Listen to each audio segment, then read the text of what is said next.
नमस्कार, आप देख रहे हैं वाइट न्यूज। आपके साथ मैं हूं अंशु। खबर जनपद बिजनौर से है। जनपद में भारतीय किसान यूनियन द्वारा बड़ी मंडी में मंडी समिति के बाहर किया गया धरना प्रदर्शन। भाजपा सरकार के खिलाफ जमकर गरजे किसान नेता। आपको बता दें, लंबे समय से दिल्ली बॉर्डर पर चल रहे किसान आंदोलन को लेकर आज धामपुर में मंडी समिति के बाहर भारतीय किसान यूनियन द्वारा जोरदार धरना प्रदर्शन किया गया। सिहोहारा के ब्लॉक अध्यक्ष गजेंद्र सिंह ने बताया, आंदोलन में दिल्ली बॉर्डर पर 300 किसानों की लगभग मौत हो चुकी है, लेकिन भाजपा सरकार के कानों पर जूं तक नहीं रेंग रही। उन्होंने साफ तौर पर कहा, भाजपा का पंचायत चुनाव में पुरजोर विरोध करेंगे। उन्होंने ये भी बताया, भाजपा नेता अब अपनी गाड़ियों से झंडे बैनर उतार कर गांव में प्रवेश कर रही हैं। उनका साफ तौर पर कहना था, हम भाजपा को सपोर्ट नहीं करेंगे। क्या नाम है आपका? गजेंद्र सिंह, टिकैत भारतीय किसान यूनियन। आज धामपुर बड़ी मंडी में जो धरना चल रहा है आपका, क्या है पूरा मामला? देखो, हमारे आंदोलन को 112 दिन हो गए और हमारे दिल्ली में लगभग 250 आदमी से जो किसान हैं शहीद हो गए वहाँ पर, लेकिन सरकार हमारी बात सुनने को तैयार नहीं है। इसलिए आज हमारा ये आंदोलन गांव-गांव पहुँचाने के लिए, हर शहर में पहुँचाने के लिए हमारा ये मंडी समितियों पर, राष्ट्रीय भवन पर पूरा धरना लगा हुआ है। अब जैसे जिला पंचायत और ग्राम प्रधान का चुनाव है, इसको लेकर क्या रणनीति बनाई है भारतीय किसान यूनियन ने? देखो, जो हमारा 40 आदमियों का वहाँ संगठन है, तो एक रणनीति उन्होंने बनाई है कि हम भाजपा का विरोध करेंगे, भाजपा को वोट नहीं देंगे। अगर किसानों की बात नहीं सुनती तो किसान इन्हें वोट नहीं देगा। वोट से सरकार बनी है और वोट से सरकार उतर जाएगी। अभी नेटौर क्षेत्र में भी भाजपा का पुरजोर विरोध किया था। ग्रामीणों ने बैनर लगाए थे कि भाजपा का प्रवेश बंद। इसमें क्या कुछ कहना चाहते हैं? देखो, भाजपा के लोग जो समझदार हैं, उन्होंने अपनी गाड़ियों झंडे तार दिए हैं, क्योंकि उन्हें पता है कि किसान पूरे तौर से विरोध में है, इसलिए वे झंडे तार के गांव में घूम रहे हैं। तो हमारा तो यही कहना है किसानों से भी कि विरोध जब तक नहीं करोगे सरकार नहीं सुनेगी। आज गांव-गांव में हमारा आंदोलन पहुंच गया है और भाजपा के जो प्रतिनिधि हैं लगातार वो भी ऊपर सिफारिश कर रहे हैं कि किसान हमारा विरोध कर रहे हैं, तो उनकी आवाज भी लगातार पहुंचा रहे हैं, लेकिन ऊपर सरकार जो ऊपर लोग बैठे हैं सुनने को तैयार नहीं है। तो किसान इस बार भाजपा को वोट नहीं करेंगे? बिल्कुल सपोर्ट नहीं करेगा, ना वोट देगा ना सपोर्ट करेगा। बड़ी खबर, कलयुगी बेटों ने जमीन के विवाद को लेकर पिता के धारदार हथियार से की हत्या, मौत के घाट उतार दिया। वहीं बीच बचाव करने पहुंचे चचेरे भाई और चाचा भी गंभीर रूप से घायल हो गए। मधुबन थाना क्षेत्र के दुबारी कस्बे का है मामला। पुलिस ने शव को कब्जे में लेकर पोस्टमार्टम के लिए भेज दिया है। दिखाते हैं पूरी खबर विस्तार से। घटना की जानकारी होने के बाद मौके पर भारी भीड़ इकट्ठा हो गई। संपत्ति के विवाद में 65 वर्षीय पिता बुद्धिराम शर्मा को 2 सगे बेटे भूपेंद्र और अखिलेश ने धारदार हथियार से मौत के घाट उतार दिया। मृतक बुद्धिराम के बड़े बेटे राजेंद्र के साथ रहते थे। 2 बेटों से पिता की नहीं बनती थी। कुछ दिन पूर्व बुद्धिराम द्वारा बेची गई जमीन की एवज में मिले पैसे में से भूपेंद्र और अखिलेश भी अपना हिस्सा मांग रहे थे।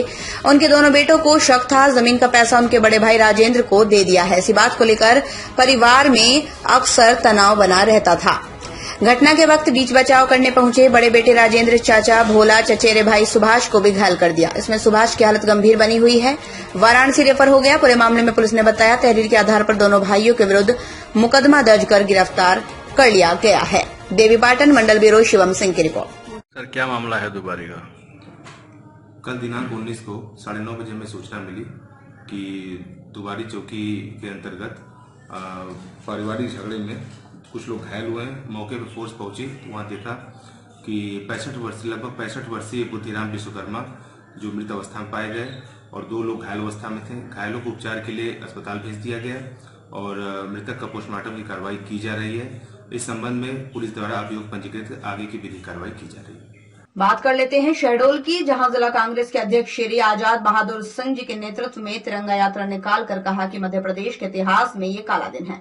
जिस दिन मध्य प्रदेश के पूर्व माननीय मुख्यमंत्री श्री कमलनाथ जी ने इस्तीफा दिया था, देश के संविधान, लोकतंत्र, प्रजातंत्र प्रदत्त मतदाताओं द्वारा चुनी हुई कांग्रेस सरकार का 15 महीने का कार्यकाल भाजपा के 15 वर्षों के कार्यकाल पर भारी पड़ रहा है। इसी परिप्रेक्ष्य में प्रदेश एवं जिले के जनता जनार्दन को भारतीय जनता पार्टी के कृतियों से अवगत कराने के उद्देश्य स्वरूप लोकतंत्र स्वाभिमान दिवस विशाल तिरंगा यात्रा निकाली। आइए दिखाते हैं पूरी। तादे अम्बेडकर चौक पहुंचकर बाबा अम्बेडकर जी की प्रतिमा पर माल्यार्पण कर वापस जय स्तंभ चौक पर तिरंगा यात्रा का समापन किया। आयोजित विशाल तिरंगा यात्रा में मध्य प्रदेश कांग्रेस कमेटी द्वारा प्रभारी श्री राजेंद्र मिश्रा, जिला कांग्रेस कमेटी अध्यक्ष श्री आजाद बहादुर सिंह, पूर्व विधायक गण श्री कमला सिंह, श्री रामपाल सिंह, जिला पंचायत अध्यक्ष श्री नरेंद्र मरावी जनपद मौजूद रहे। कांग्रेस कार्यकर्ताओं की उपस्थिति रही।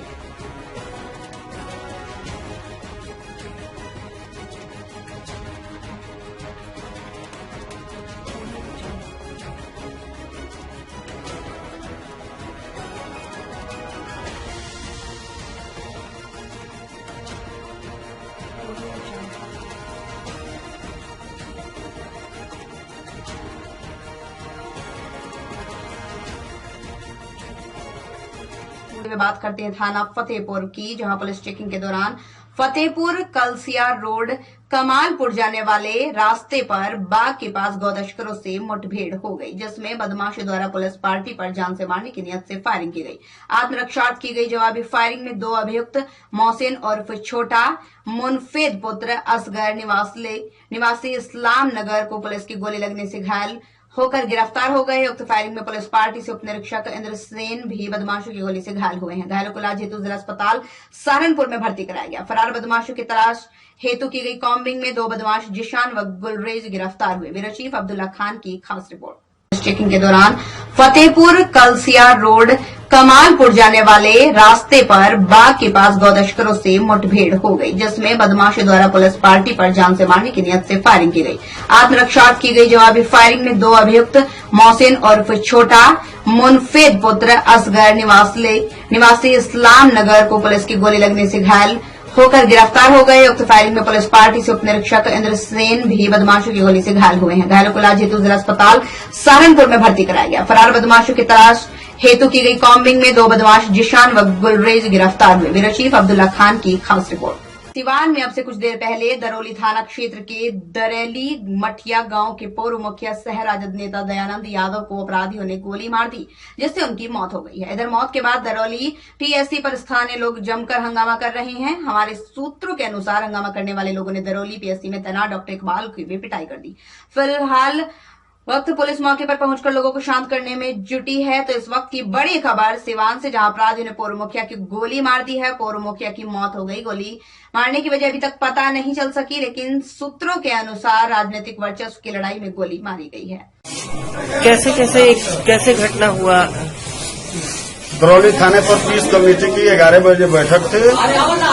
पीस कमेटी के बैठक में प्रशासन के द्वारा पूर्व मुखिया दयानंद यादव जी को सूचना मिली थी कि पीस कमेटी की बैठक में शामिल होना है।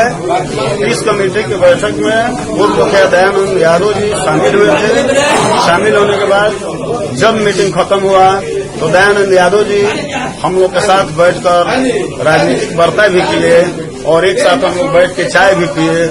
चाय पीने के बाद पूर्व मुखिया दयानंद यादव जी ने अपने क्षेत्र टणवा चुनाव से संबंधित प्रचार प्रसार के लिए गए और वहां से जब वे लगभग 5 बजे के करीब टणवा से अपने घर दरौली मठिया जा रहे थे, उसी क्रम में टणवा और पकड़ी पार के बीच एक बगीचा के समीप उनको मोटरसाइकिल सवार ने, लोगों का कहना है वहाँ जो खेत खलिहान में लोग काम करते थे उन लोगों का कहना है कि उनके वो मोटरसाइकिल से साइकिल सवार गोली मारा। अच्छा, और ये अभी मतलब प्रत्याशी भी थे, ये प्रत्याशी भी थे।